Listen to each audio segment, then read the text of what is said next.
Salve pessoal, bem-vindo a mais um podcast do esporte, podcast do Brasileirão, 20ª rodada. Galera, eu queria começar o podcast hoje para falar que o Domenic Torren caiu no Flamengo, tá? Ele não resistiu a tantas goleadas, né? Se fosse só os placares negativos, né? Perder um jogo, talvez eu acho que ele tivesse um pouquinho mais de sequência. O problema é que muitos gols tomados, tá? Muitas goleadas sofridas, tá? A primeira delas aí que a gente pode puxar da memória, a derrota para o Del Valle na Libertadores, teve a derrota para o São Paulo, né? Jogando em casa no Maracanã, e agora a mais recente, derrota por 4-0 para o Atlético Mineiro e perdendo também a vice-liderança do campeonato. Não resistiu no cargo, acabou caindo. É mais um treinador que cai no nosso campeonato brasileiro, que tem essa fama ruim e não é por menos, tá?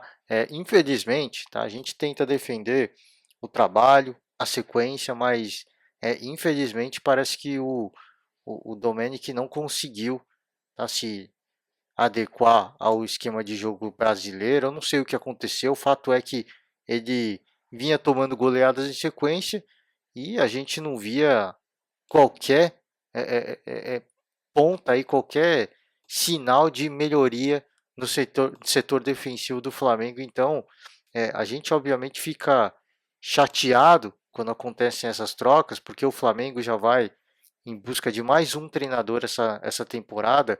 Claro que o Jorge Jesus saiu por uma opção dele, tá? Não foi por demissão do Flamengo, mas já é mais uma troca de treinador, e isso nunca é legal com a temporada em andamento. Eu vou deixar para falar mais disso no final. Agora eu quero falar da rodada em si, porque o Internacional segue líder, né? Muito líder, isolado. Poderia ter sido uma liderança um pouco mais folgada, tá? Porque jogou contra o Curitiba, tá? Todo respeito ao Curitiba, né? Mas o Curitiba é um time que está brigando ali na parte de baixo da tabela, então se esperava muito mais do Internacional, ainda mais jogando no Beira-Rio, e mais uma partida em que o Internacional no Beira-Rio deixa escapar uma oportunidade e acaba tendo um resultado até de certa forma negativo, tá? Porque um empate contra o Curitiba era, não dá para dizer que era esperado, tá? Foi um pouco inesperado. Eu repito, todo respeito ao Curitiba. Curitiba é um time que em algumas rodadas já mostrou que pode fazer mais e vem fazendo isso, tá? Vem dificultando a vida dos times que estão na parte de cima da tabela. Não tem nada com isso, tem que fazer a sua parte mesmo, tá? E vem fazendo e vem cumprindo o seu dever. Agora, a gente sempre fala que você está na parte de baixo da tabela, o mais importante, assim, é importante você vencer todo mundo, os times que estão lá em cima, que estão no meio, mas mais importante é vencer quem está lá embaixo com você, porque você está tirando 3 pontos, né, de um rival que está brigando ali na parte de baixo da tabela. Então, é mais importante do que esse empate aí é o Curitiba entender que você vai fazer o jogo da vida, não é contra o Palmeiras, contra o Internacional que você tem que fazer esse jogo da vida. Você tem que fazer esse jogo da vida contra o Bragantino, contra o Botafogo, tá? Contra o Bahia que está ali também. Então, esses jogos em que você joga bem, que você dificulta a vida do adversário, esses jogos precisam acontecer contra os rivais que estão perto. Tá? E a gente sempre fica nessa lamentação do por que o time está lá embaixo, tá? E essas partidas, por exemplo, como fez contra o Internacional, e eu já falei também do que fez contra o Palmeiras, são partidas onde a gente vê que dá para fazer mais, tá? Dá para entregar mais. Aí parece que os caras, não, a gente vai jogar com os caras lá de cima, a gente vai jogar a vida, tá? Os caras, se não vieram para jogar bola, se entrar de salto alto, vão ser surpreendidos. Isso tem que acontecer quando você joga contra os rivais lá embaixo. Se não, vai todo mundo pontuar contra adversários que estão lá em cima, no meio da tabela, e todo mundo vai ficar muito igual embaixo da tabela. Então, esse é o ponto que a gente sempre fica na lamentação, tá? De, do porquê que não consegue manter esse rendimento quando joga contra os rivais ali que estão lá embaixo, lá na parte de baixo da tabela. Isso aí é o time que tem que entender. Agora, já mostrou que é possível, tá? E pro lado do Internacional fica mais uma frustração de mais um resultado, a gente pode dizer, negativo em casa, porque jogava para manter a liderança e não só isso, jogava para manter a liderança isolada, tá? E felizmente, tá? Pela derrota do Flamengo, felizmente para os torcedores do Colorado, é, a liderança se manteve, tá? Esse empate foi o suficiente para o Internacional se manter à frente. O Internacional sai na frente do placar. O Curitiba busca a igualdade. O Inter ainda tem o Heitor expulso, um lance muito duvidoso, tá? Assim, é difícil interpretar a intenção do Heitor na jogada, né? Ele toma meio que não toma o carrinho, né? Mas ele vai para a disputa da bola. O jogador do Curitiba, agora me falha a memória aqui, eu peço perdão ao torcedor. Ele dá o carrinho para tirar a bola, ele tira a bola, ele chega na bola. E aí o Heitor dá um pulo para fugir do carrinho e ele acaba dando um pisão na perna do seu companheiro de trabalho. E aí o árbitro foi lá e deu cartão vermelho. Né? Assim, você pode procurar aí comentaristas a favor e comentaristas contra, né? Alguns dizendo que não tinha como o jogador tirar a perna e outros que dizem que era totalmente possível ele evitar esse tipo de pisão. Fato é que o, o, o Heitor foi expulso, isso acabou interferindo, obviamente, na forma como o jogo se desenhou, porque o Eduardo Cudê começou a fazer algumas mudanças, tá? Colocou inclusive o Nonato, tá? O cara do gol, do segundo gol. O Nonato acabou fazendo o segundo gol do Internacional com um jogador a menos.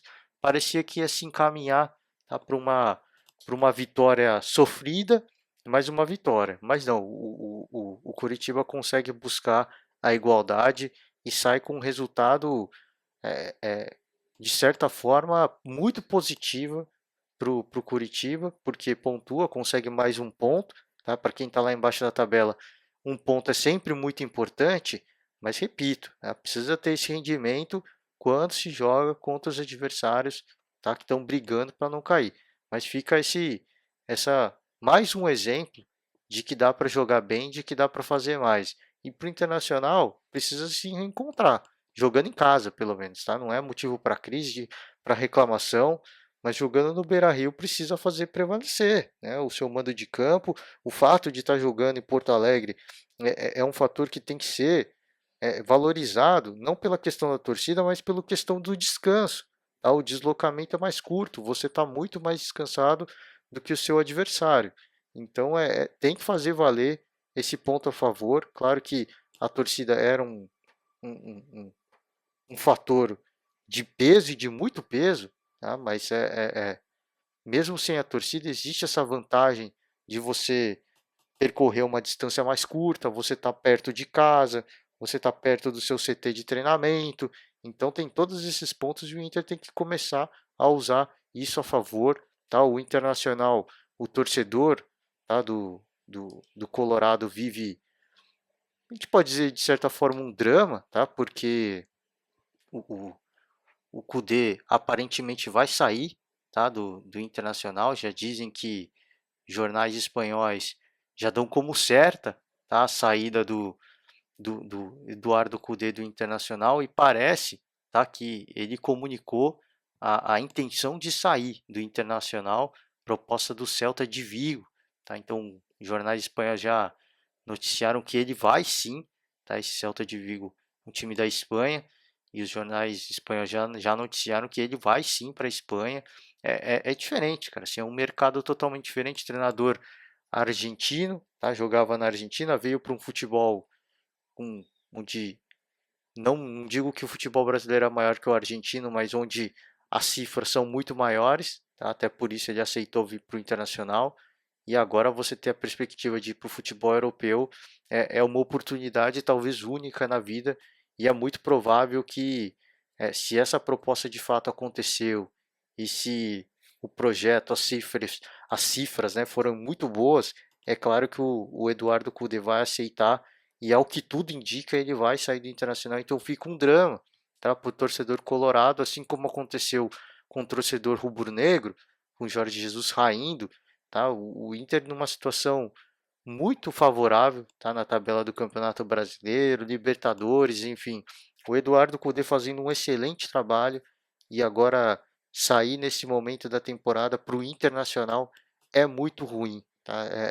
Fica uma lacuna aí e uma grande dúvida de quem vai substituir o Eduardo Cudê. Claro que é, essas coisas, essa negociação não está fechada, a gente não tem o 100% de certeza, mas se você procurando aí nos sites de notícia, né, que é o que a gente acaba buscando aqui, parece que ele ele vai aceitar de fato e ele já comunicou para a diretoria do Inter a intenção de sair, tá? Então é um desfalque, cara, assim, é um desfalque muito grande para o time do Internacional e o torcedor fica aí também um, um pouco de, né, desesperança, a gente pode dizer, ou não, tá? De repente o Inter consegue um suplente à altura, mas o Internacional agora vai ter que sair em busca, né, de um treinador para suprir essa necessidade do Eduardo Cudê. E é uma troca de projeto, é uma troca, tá, de, né, de esquemas táticos, né, a forma como os jogadores já lidavam com o Cudê, agora com o novo treinador, se vier um novo treinador, se isso de fato acontecer, vai ter que se desenrolar novamente, tá? É diferente, por exemplo, do caso do Palmeiras. Se a gente pegar o Palmeiras, o Abel Ferreira, o interino antes do Abel Ferreira era o André Lopes, e o André Lopes é funcionário do Palmeiras. Então ele permanece no clube e ele ajuda o Abel nessa transição. É diferente, por exemplo, do Internacional. O Eduardo Cudê não vai esperar chegar um novo treinador e passar para ele a forma como ele trabalha, os esquemas táticos, tá? Tudo que foi treinado para ter uma transição um pouco mais suave. Não é isso que vai acontecer. Então a gente fica em uma grande incógnita e observando, tá, as notícias que vão acontecer e se isso de fato acontecer, essa negociação, essa saída do Eduardo Cudê do Internacional acontecer, é um desfalque enorme para o Internacional, tá? Repito, e, e a gente vai acompanhar de perto tudo o que vai acontecer na sequência, tá? Na busca de novo treinador, a campanha do Internacional agora. Fato é que deixa o Inter numa situação muito cômoda, tá? Na temporada, mas é uma quebra, tá? É uma quebra de sequência, é uma quebra de trabalho. E aí vai depender do comprometimento total dos jogadores, tá? E isso a gente joga essa carga para os jogadores, porque são eles que vão ter que comprar a ideia do novo treinador. Agora, eles também são um pouco refém do que está acontecendo. Infelizmente, competir com o mercado europeu é algo muito complicado, né? A gente viu o próprio Jorge Jesus indo para o Benfica, uma oportunidade, claro, dele voltar para casa, de ficar mais próximo da família, mas certamente a quantia de grana envolvida, até pelos caras trabalharem com euro, é muito maior, tá? É muito mais é, é, agradável, a gente pode dizer assim. Então é muito difícil a competição e a gente segue acompanhando para ver o que será, tá, do futuro do Eduardo Cudê e do Internacional. Tá? O segundo colocado da tabela, o Atlético Mineiro, eu já antecipei aqui, 4-0 para cima do Flamengo e que determinou, a goleada que determinou a demissão do Dome, tá? Do Domenic Torrent. E para o Atlético Mineiro mostra uma recuperação fantástica, tá? Um jogo em que curiosamente o São Paulo estava suspenso e o Atlético faz essa goleada, né? E até tá rolando imagens, tá? Do, do São Paulo lá no camarote com o celular explodindo ali, dando o chilique dele. E o pessoal, será que ele estava falando com o banco? Ou será que ele estava falando com outra pessoa? Fica a dúvida no ar. Essa comunicação, claro, não pode acontecer. A gente ouve essas histórias e fica meio que aparente, tá? A gente não, óbvio que ele vai negar, todo mundo vai negar, mas fica meio que aparente que ele estava se comunicando, tá, com o banco do Atlético Mineiro e uma comunicação que não era tão justificada, porque o Atlético passeou, tá? O Flamengo foi presa fácil e uma partida que ficou escancarado essa essa falha defensiva do Flamengo, tá? Que eu já falei de Flamengo, já falei de Atlético Mineiro, já falei de São Paulo. São três times que estão na ponta da tabela e que estão sofrendo muito, tá? Com o seu setor defensivo. O Flamengo, o principal deles, tá? E fazendo muitos gols, mas tomando muitos e mais uma goleada ficou complicado. Uma partida em que não deu nem para contestar, tá? O Atlético envolveu o Flamengo,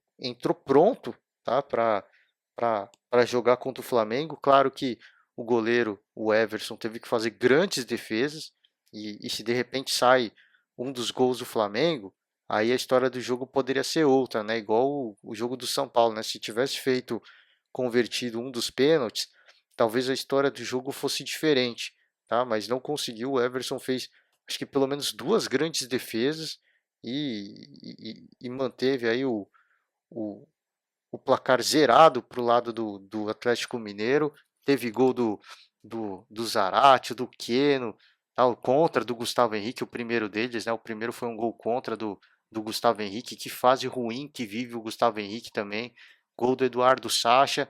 E o Flamengo sofreu nas mãos do Atlético Mineiro, que foi perfeito, né? Foi uma partida, assim como o Palmeiras foi perfeito na leitura de jogo, na forma de jogar contra o Atlético Mineiro, o Atlético Mineiro foi perfeito na forma de jogar contra o Flamengo, tá? Estudou o adversário, não sofreu muito no seu setor defensivo. Eu falei, é lógico, teve duas grandes defesas que teve que fazer o Everson, mas em contexto geral, o Atlético Mineiro foi muito mais, acho que foi muito mais pronto para esse jogo, tá? Foi muito mais pensado como jogar contra o Flamengo e foi muito superior. E é o que eu falei, assim como o Palmeiras foi contra o Atlético Mineiro, acho que tomou uma goleada do Palmeiras e aprendeu que estudar o adversário é importante também, tá? Não é só você ter seu esquema de jogo e contar com isso para tentar golear partida após partida, até porque o esquema de jogo que preconiza o Sampaoli, tá? Os times já estão se acostumando, isso já vem desde o ano passado. Imagino eu que muitos times já entendem esse esquema de jogo e já têm formas de lidar com isso. Então é importante, tá? Isso mostra um perfil diferente, tá? Do Atlético Mineiro do Sampaoli. Mostrou que estudou o adversário e jogou para vencer o adversário, tá? Então isso é muito importante para o Atlético, para a sequência da temporada, para sonhar com o título, tá? E é um time que inegavelmente segue forte nessa disputa pelo título do Campeonato Brasileiro, sem dúvida nenhuma, assim como o Flamengo também, tá? Eu não excluo o Flamengo disso. Criticava assim o trabalho do Domenech em relação ao setor defensivo, mas o Flamengo teve várias partidas em que goleou, tá? E um super elenco desse, tá? Se vier um bom treinador o Rogério Ceni é um dos especulados aí para assumir essa vaga, diz que já rolou até um contato. Se vier um novo treinador, vai receber um baita de um elenco nas mãos e tem tudo para seguir uma grande campanha nessa temporada ainda, pelo elenco que tem. Então, é claro que tem mais uma quebra de trabalho, mas o elenco do Flamengo é tão bom, mas tão bom, que o treinador que vier vai cair num time, assim, um presente, né? Você cair no time do Flamengo. Assim como foi o Palmeiras, tá? O Luxemburgo reclamou aí que da tal da renovação, que ele chegou para renovar e que pediu contratações. Assim, ir para um time como o Flamengo e reclamar que não teve reforço, pelo amor de Deus, cara, se aposenta do futebol, porque receber um elenco como o do Palmeiras não é para qualquer um, não. É um presente que ganhou o Luxemburgo, tá? E a mesma coisa o Flamengo. Tá? O time do Flamengo ainda muito superior ao do Palmeiras em termos de elenco, na minha opinião, né? Em termos de qualidade técnica. Então, qualquer que seja o treinador, e essa diretoria do Flamengo já mostrou que tem competência para contratar bons treinadores, o treinador que vier vai receber um presente, tem tudo para dar sequência aí essa temporada do Flamengo, que é uma temporada de favoritismo, tá? E a temporada tá rolando ainda e não tem nada perdido ainda pro Flamengo, tá? Quarto colocado é o São Paulo. O São Paulo venceu o Goiás depois de uma eliminação doída lá na Sul-Americana. Era uma partida em que existia muita dúvida de como o São Paulo ia se comportar dentro de campo, né? Porque vinha com a moral de certa forma baixa e até sai atrás no placar. Começa aí a sua virada, a construção da virada com um gol do Brenner um pouco duvidoso, tá? O Tadeu faz uma defesa bizonha, tá? Baita de uma defesa do Tadeu, mas o Bandeirinha marcou o gol, o árbitro de vídeo revisou e ao que parece, tá? O árbitro de vídeo também não conseguiu ter certeza absoluta, ficou a marcação de campo. E assim, a reclamação do Goiás é justa porque o Bandeirinha não está na linha do gol, tá? E ele marcou o gol. E do ângulo que ele está é difícil ter certeza, tá? Até pelos ângulos das câmeras que se tem da televisão, não existe um ângulo claro, tá? Onde você olha e fala, olha, a bola entrou. Eu só não entendo, tá? Existia uma tecnologia, né, do sensor da bola que detectava se a bola entrou ou não. Eu só não entendo por que, que não teve esse sensor aí. Eu não sei, peço perdão até se for muita ignorância da minha parte, tá? Mas que eu me recordo existia esse sensor e o que, que aconteceu com esse negócio, tá? Isso precisa ter, tá? Para esse tipo de lance. Agora, é, que é duvidoso, assim.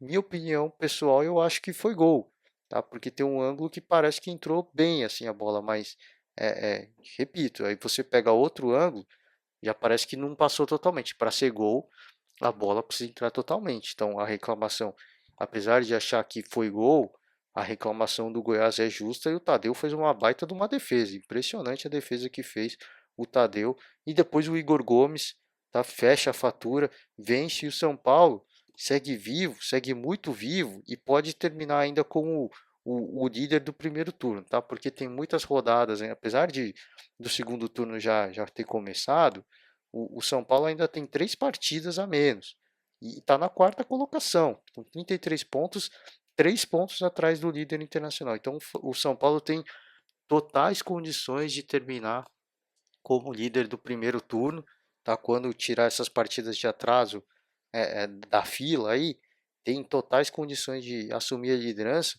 e tem totais condições sim de brigar pelo título, porque é um time que está funcionando muito bem, o time está redondo, mas o problema é que está tomando muitos gols. É mais uma partida em que o São Paulo toma mais um gol.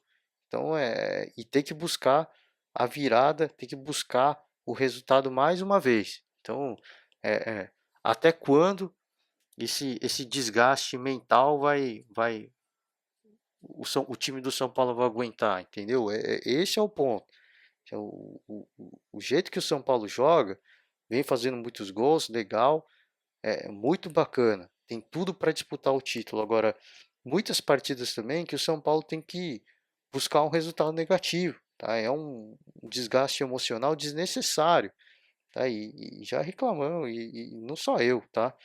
Você vê aí programa esportivo atrás de programa esportivo criticando, tá, o Fernando Diniz por não consertar esse setor defensivo. Já caiu um técnico por causa disso. Tá? Então, é, é, fica de olho. Abre o olho, cara, porque já tá todo mundo falando, você não muda, já caiu mais um treinador, você não muda, depois não vai ter volta e vai falar aí que o futebol é injusto, tá? Eu acho que não é, obviamente, o caminho mandar ele embora, mas a gente sabe como é o futebol. O torcedor perde a paciência, vai cobrar e a diretoria acaba cedendo. Então, tá tendo tempo de arrumar, não tá arrumando, tá? Até quando vai insistir nisso? Aí eu já não sei, tá? Aí a gente só pode torcer para que o treinador tenha a humildade de olhar e falar, olha, preciso encontrar uma forma de, de, de consertar isso, tá? Urgentemente. Agora, parece que não está trabalhando para isso, tá? A gente não vem vendo isso por causa. Só pegar o placar das últimas partidas do São Paulo, tá? A gente não vem vendo um uma partida que o São Paulo não toma um gol, tá? Então tá difícil, sim, precisa arrumar e é o que eu falei, já caiu um treinador por causa disso. Então tá na hora de começar a se mexer, já passou da hora, mas tá na hora de começar a se mexer o Fernando Diniz no São Paulo, tá? Goiás, a situação das mais delicadas, né? Já não é de hoje, não é essa derrota para o São Paulo que torna a vida do Goiás mais difícil. A vida do Goiás já era muito difícil, essa derrota só veio aí para confirmar o quão ruim é a sequência do Goiás nessa temporada.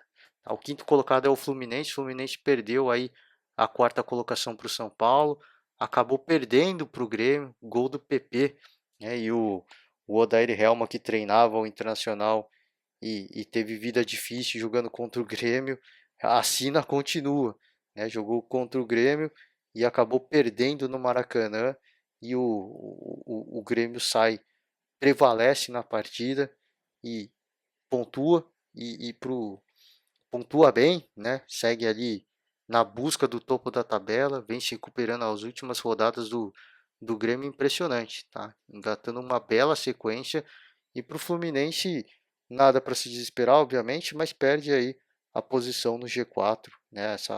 A zona de classificação direta para a fase de grupos da Libertadores. Então fica aí é, é, 2 pontos, tá? O Grêmio está voltando, apesar de placares humildes, tá? Mas o Grêmio está voltando muito, também por conta das atuações do PP, tá? Perdeu o Everton Cebolinha, mas encontrou um suplente à altura aí. O PP vem fazendo grandes atuações e vem dando conta do recado, tá? Na hora de pôr a bola para a rede. E para o Fluminense eu acho que não é nada para se desesperar, tá? O Fluminense vem fazendo um campeonato muito digno e, assim como acabou perdendo essa partida em casa, já surpreendeu vários adversários jogando fora de casa. Então é um time com uma campanha muito regular e eu acho que é um time que eu não descarto da briga do título, tá? O Fluminense. É um time que vem correndo por fora, que os times mais badalados, óbvio, o Internacional, o Atlético, o Flamengo e o São Paulo, sem dúvida nenhuma, mas o Fluminense é aquele que está comendo quieto, tá? E esses times que estão comendo quieto, estão comendo pelas beiradas, é o que são os que podem acabar surpreendendo lá na frente da temporada. Então, é um time para sim, não se esquecer, mas que está comendo aí pelas beiradas, está bem discreto nas suas atuações, na sua na posição de tabela também, e um time que não vem sendo muito badalado por comentaristas aí, mas que de grão em grão o Fluminense está se mantendo no topo, e na hora que o caldo engrossar, tá? Na hora que o Internacional, o Flamengo, né, o Palmeiras que está subindo também, que está encostando, tiverem aí em fases decisivas dos torneios mata-matas, aí o Fluminense vai ter uma pontuação, vai estar numa situação tranquila, tá? Para também disputar, né, o campeonato olhando só para o que ele tem que fazer, tá? Então, acho que é um time que, óbvio, segue menos badalado, mas que para se ficar de olho sim, porque está no topo da tabela e segue ali, né? Colocou ali o seu lugar, a sua cadeira no topo da tabela e segue lá. Sobe uma rodada, cai na outra, mas segue sempre próximo ali, tá? Da zona de classificação para Libertadores e próximo dos líderes. Então, um time para se ficar de olho. E essa derrota aconteceu, claro, mas é aquelas derrotas que acabam acontecendo ao longo do caminho. Tá? Para fechar o G6, o Palmeiras, tá? Mais uma vitória do Abel Ferreira, segunda partida dele no comando do Palmeiras, jogou contra o Vasco da Gama, primeiro duelo de portugueses na história do Campeonato Brasileiro. Esse é um dado interessante e uma partida que foi bem morna, tá? O primeiro tempo, de forma geral, né? A partida como um todo não foi um primor. O primeiro tempo foi horroroso, o segundo tempo melhorou um pouco e o gol do Palmeiras acabou saindo numa penalidade, né? Não, aliás, não foi nem na penalidade, tá? Porque o Luiz Adriano cobrou, o goleiro do Vasco da Gama defendeu muito bem, tá? O Fernando Miguel foi muito bem na cobrança, mas eu acho que o Luiz Adriano ele viu que ele cobrou mal e ele continuou acreditando no lance, tá? E aí ele foi para o rebote e fez o gol. Então, apesar da cobrança muito ruim dele, ele soube que ele cobrou mal e foi para cima e conseguiu o gol da vitória do Palmeiras. E o Abel Ferreira nessa partida, o fato curioso, acabou cometendo uma gafe, né? Porque ele substituiu todo mundo é, lá pro lá para os 30 e poucos minutos da partida, o Felipe Melo se machucou, uma lesão grave no tornozelo. O lance é bem forte, né? Para quem recuperar aí o replay do lance, o lance é bem forte e o Palmeiras acabou ficando com um jogador a menos, tá? Porque substituiu todo mundo. E aí o lance curioso, né? Que isso aconteceu com outro português, tá? Com o Jorge Jesus, se eu não me engano, foi numa partida de Libertadores contra o Emelec. O, o, o Jorge Jesus substituiu todo mundo e aí o Diego se machucou e ele ficou com um jogador a menos. Tá? E aí, só que nessa partida o Flamengo perdeu. E felizmente pro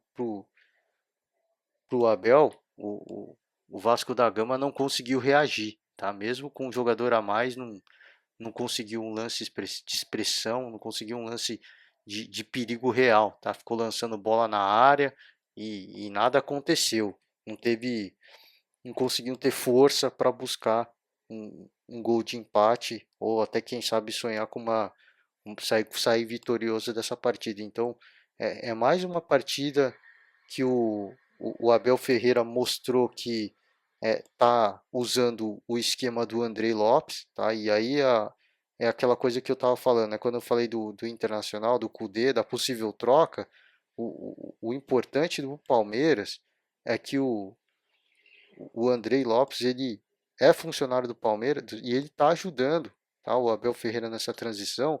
E eu acho que o mais legal é que o Abel ele teve humildade, tá, de entender que ele vir e colocar a forma de jogar dele do dia para a noite não vai dar certo, tá? Isso não vai acontecer, até porque ele pegou o Palmeiras num bom momento, tá? Jogando de uma forma que não é aquilo que o torcedor quer, né, aquilo que foi prometido pelo presidente, né, de jogar bonito, tá, de, de, de jogar conforme a academia, né, no futebol, aquele futebol legal, mas é o futebol eficiente, tá? E o Abel veio para mudar a forma de jogar, mas ele entendeu que nesse momento da temporada, pelas competições que o Palmeiras está disputando, a mudança que ele vai ter que fazer vai ser gradual.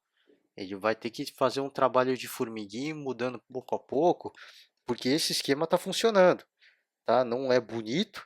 Algumas partidas, essa inclusive do contra o Vasco, foi horrível o primeiro tempo, mas o Palmeiras sai vitorioso de mais uma partida, tá? Então, esse é o ponto mais interessante, eu acho que dessa chegada do Abel, tá? E foi favorável para o Palmeiras também, que o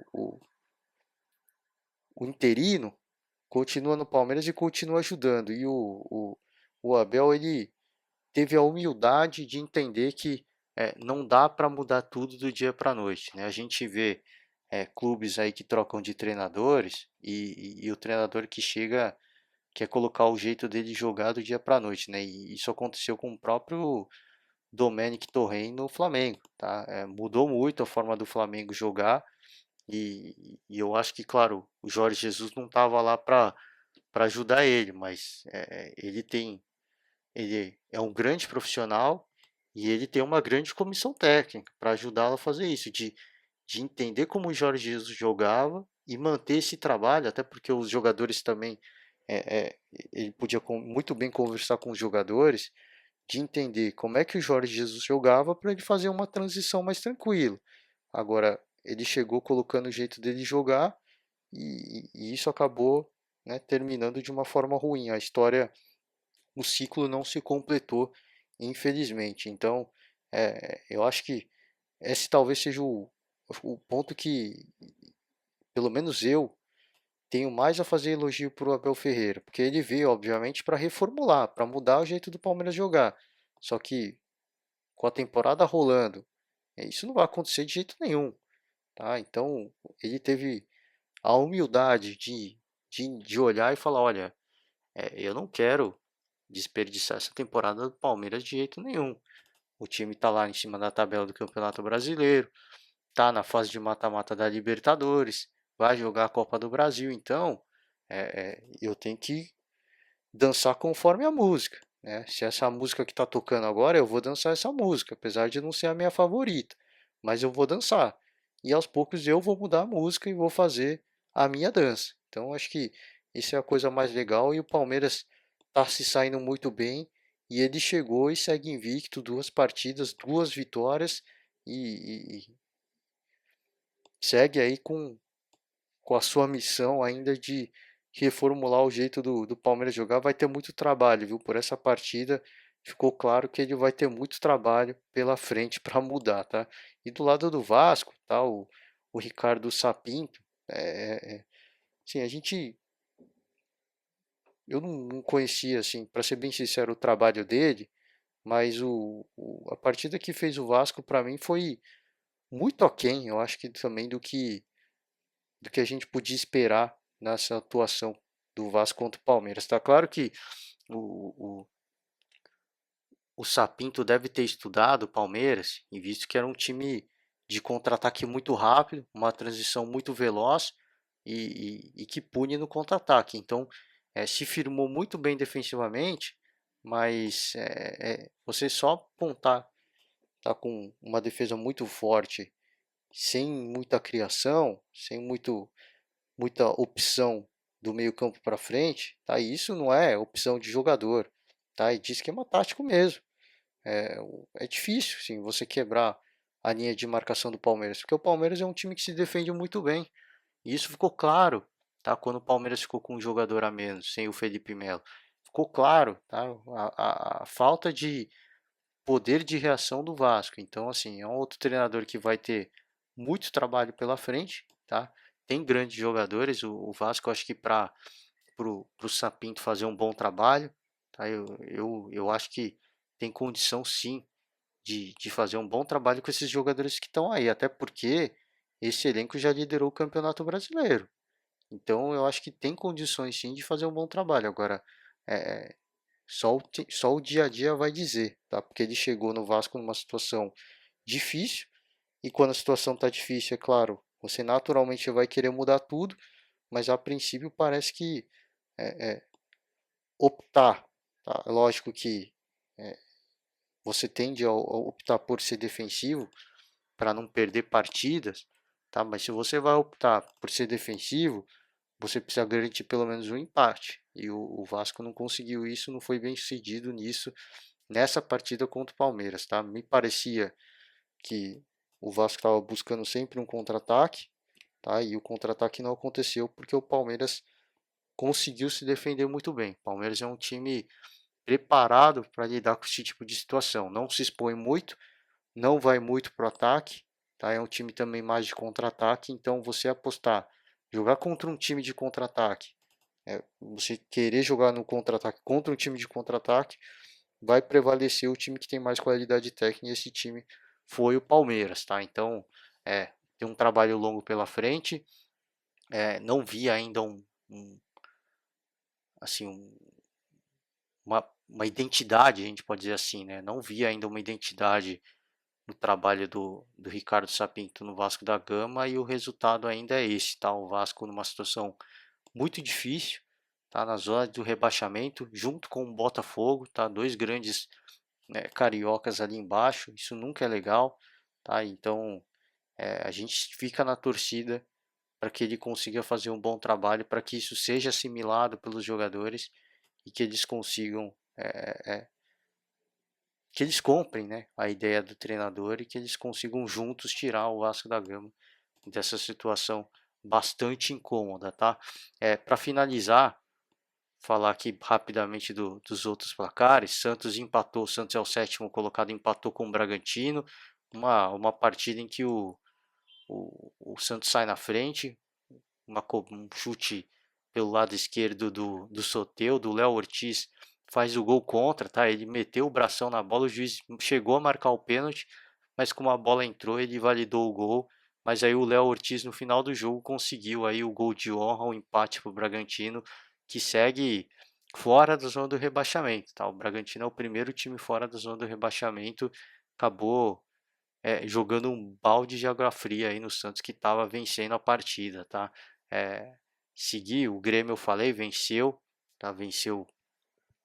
Desculpa, cara, venceu o Fluminense, né? É, o nono colocado é o Sport, tá? O Sport empatou com o Ceará, jogo no Castelão. Sequência, Fortaleza, sequência não, Fortaleza tá mais um pouco embaixo, né? Seguindo o Sport, o Corinthians, né? O Corinthians empatou, tá? Um jogo enjoado, né? Um jogo meio sem graça do Corinthians contra o Atlético Goianiense. O Atlético faz o gol e o Corinthians consegue um empate num lance muito duvidoso, tá? Mas muito duvidoso mesmo. Tá uma penalidade marcada ali. é, Esqueci aqui uns jogadores envolvidos. Peço desculpa aqui. Deixa eu ver se eu acho rapidinho. Mas um lance, penalidade marcada em cima do Fagner, né? Se eu não me engano. E foi um lance muito duvidoso. E o Atlético Goianiense ficou na bronca, né? Tanto que depois a gente viu entrevista aí, eu não sei quem foi, presidente, o treinador, peço desculpas aqui, mas eu não acompanho muito de perto. Falando, né, o Corinthians reclamou da partida anterior, pediu o áudio, né, dos árbitros e eles também, a gente também quer o áudio dessa partida, né? Porque foi um lance extremamente duvidoso, para mim não foi pênalti, mas enfim, o Corinthians conseguiu o placar que precisava para pontuar, tá ali na 10ª colocação, e o Atlético Goianiense 13º colocado, ainda muito próximo também com todo mundo que está embaixo, né? Então o Atlético, apesar de já estar um pouco mais desgarrado, ainda tem que, não pode parar de olhar para trás, tem que continuar com o pé no acelerador, precisa continuar buscando pontos, e apesar de poder ter saído com a vitória, com os 3 pontos, um ponto eu acho que é sempre importante, pelo menos sair com um ponto, sempre pontuar para se desgarrar aí o máximo que der de quem está vindo atrás, tá? É, Seguir, o 11º colocado é o Fortaleza, e aí sim o Fortaleza perdeu, né, que eu tinha antecipado, o Fortaleza perdeu do Atlético Paranaense, finalmente o Atlético Paranaense vence uma partida, tá? O Fortaleza sai na frente e o Atlético consegue buscar a virada, jogo que Fortaleza também ficou na reclamação, mas acabou perdendo, perde uma colocação. O Atlético segue ali o vice-lanterna, mas agora são 3 pontos que são muito bem-vindos, tá, para buscar sair dessa situação complicada. Tá? O Atlético que não só eu, mas a gente vê comentaristas Brasil afora falando, não tem time para estar nessa situação. Só depende deles, obviamente, para sair dessa situação. E a gente, claro, fica na torcida pelo bom futebol e fica na torcida para que consiga se reencontrar para apresentar o melhor do seu futebol. Tá? O 12º colocado é o Ceará. Falei aqui, o Ceará empatou com o Sport, né? Seguindo o Atlético Goianiense. Tá? Depois o Bahia venceu o Botafogo por 1-0 e o Botafogo afunda o Botafogo na tabela, né? O Botafogo, junto com o Vasco, eu falei, na zona do rebaixamento. Tá o 15º Curitiba, empatou com o Internacional. O 16º primeiro time fora da zona do rebaixamento, Bragantino. Falei aqui, empatou com o Santos. E aí, Botafogo, Vasco, Atlético Paranaense e Goiás, tá? Fecho hoje, vou encerrando o, os comentários do Campeonato Brasileiro agora para falar de Flamengo, tá? Para dar um pouco mais de destaque para essa saída do Domenech, tá? Não aguentou, já tinha tido uma reunião do treinador com a diretoria ali do Flamengo, e por essa reunião, para mim pelo menos, ficou claro que já não dava mais para manter, tá? Ele já não ia permanecer no cargo, pelo menos para mim, tá? Talvez algumas pessoas achassem que ele poderia continuar ainda, mas não é comum ver esse tipo de situação, e ficou claro que era a opção ia ser pela saída, por quebrar esse trabalho do Domenech, que fez teve bons resultados, fez boas partidas, o Flamengo conseguiu algumas goleadas, mas tomou muitas goleadas também. Eu não posso deixar também não posso ser injusto, tá? Tomou a goleada contra o Del Valle, mas quase devolveu o 5-0 também, fez 4-0 jogando no Brasil, então, no Rio de Janeiro. Então, é, é, assim, teve os seus lados negativos, mas teve os lados positivos também. E eu acho que o que faltou ao Domenech foi tentar fazer uma mescla de trabalho, tá? De entender o que deu certo, por que o Flamengo foi tão eficiente ano passado e ele tentar dar continuidade disso com um pouco do trabalho dele, tá? Porque se ele tentou pôr o trabalho dele, fazer funcionar o trabalho dele e não deu certo, eu acho que aí cabe o treinador, ele tem que ter humildade de reconhecer as coisas que dão certo e as coisas que não dão certo, tá? E muitas coisas do trabalho dele não estavam dando certo. Então acho que faltou um pouco de humildade dele entender que não estava dando certo algumas coisas e que ele precisava buscar outras formas de resolver o problema que o Flamengo vinha tendo. Tá? E aí a opção mais clara, mais óbvia, era olhar para o passado, era olhar para o trabalho de Jorge Jesus, entender o que foi feito e o que ele poderia aproveitar. E os jogadores, a grande maioria, trabalharam com o Jorge Jesus, custava uma conversa, entender como é que trabalhava o Jorge Jesus, por que era tão eficiente, tá? Por que eu estou tomando tantos gols, o que está diferente, tá? Nos dois trabalhos. Entender, fazer essa ponte e mesclar um pouco do trabalho, tá? Já que o dele não está funcionando, vamos tentar terminar essa temporada, fazer um campeonato digno, seguir, brigar por títulos, e aí na pré-temporada a gente vê, a gente muda, eu tento fazer o que eu quero. Agora, nesse momento não dava, tá? Não deu. E isso se concretizou com a saída dele. É por isso que eu elogiei tanto o Abel Ferreira do Palmeiras. Cara que entendeu que não dava. Assim, não tem condições de eu chegar e colocar meu trabalho.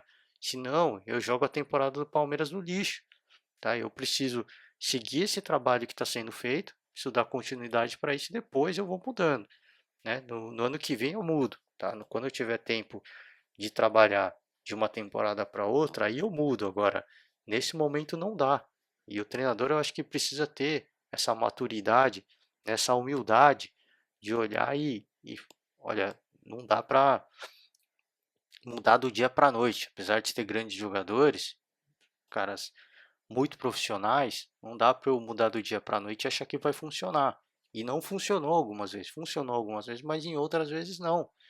Então acho que faltou essa, essa humildade de entender esses pontos, tá? Para buscar melhorar o Flamengo defensivamente de uma forma que ele pudesse continuar no cargo, que fosse possível ele continuar, porque é um bom treinador, né? Tem alguns conceitos de jogo que são válidos. Agora. Acabou não dando certo, recebeu um baita do elenco e não conseguiu ter sequência, não conseguiu continuar no comando técnico do Flamengo. Eu acho que talvez uma escolha um pouco precipitada, eu não sei, tá? O Flamengo, é o que eu falei, eu não critico tanto esse departamento de futebol do Flamengo, porque vem mostrando, vem fazendo bom trabalho, não só na contratação dos jogadores, mas também de treinadores, tá? Claro que o Domenech, de certa forma, é um erro agora, mas fez um bom trabalho também, né? Teve as suas virtudes, tá? E agora coloca o Rogério Ceni como alvo, tá? Para treinar o Flamengo. Olha, eu acho que se de fato o Flamengo quiser o Rogério Ceni, ele vai trazer, o Flamengo vai trazer o Rogério Ceni, mas a torcida vai ter que ter paciência, tá? Porque agora o Rogério Ceni não tem a continuidade de um trabalho, né, que, por exemplo, se ele tivesse vindo depois de Jorge Jesus, beleza, agora ele vem com o Flamengo com uma defesa totalmente desacreditada e ele vai ter que fazer um trabalho de reconstrução, principalmente do setor defensivo. Tá? Ofensivamente, é o sonho de qualquer treinador.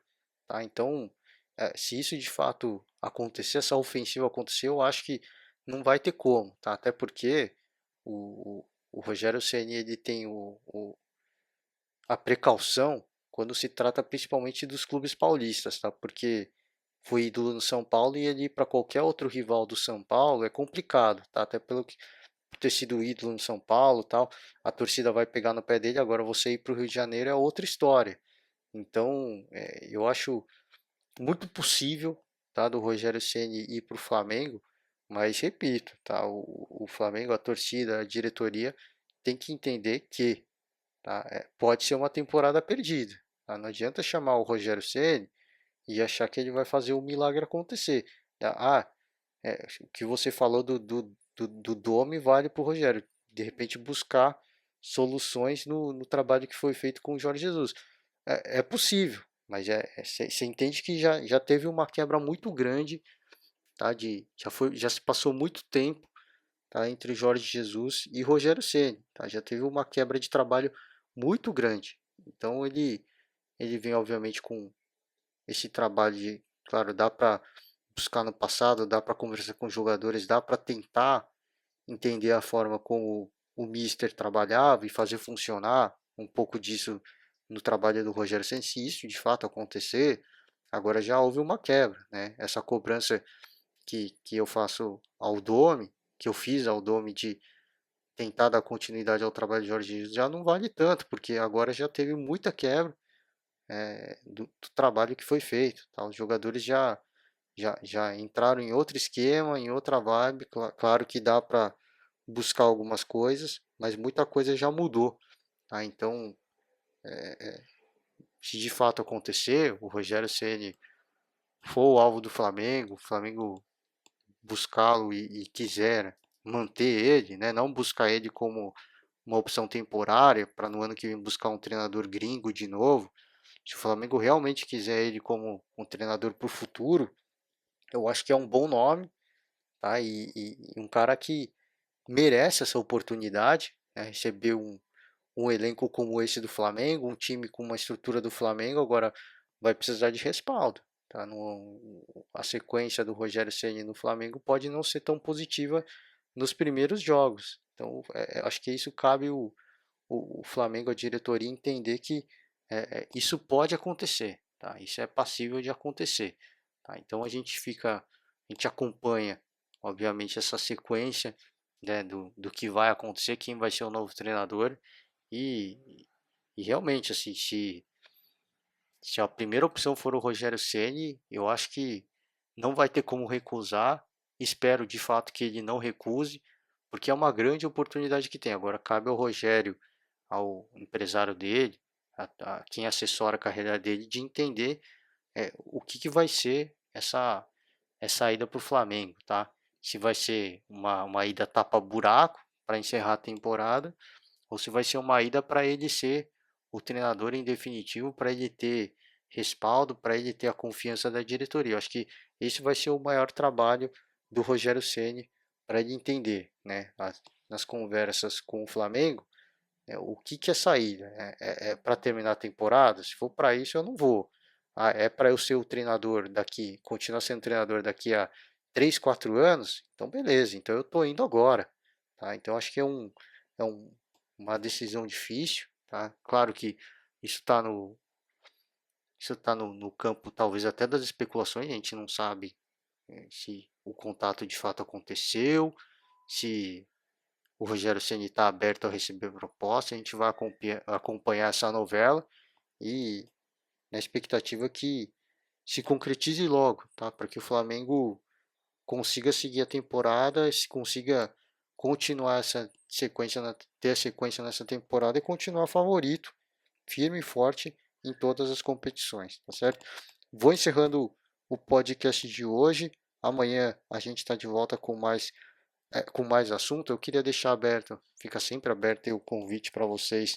Quiser que eu fale de outro campeonato, do seu time de coração, deixa o comentário aí embaixo. Semana que vem, não. Amanhã a gente volta e traz um pouco mais de discussão, tá certo? Valeu, galera. Desejar para todos uma ótima semana, um forte abraço e até amanhã. Tchau.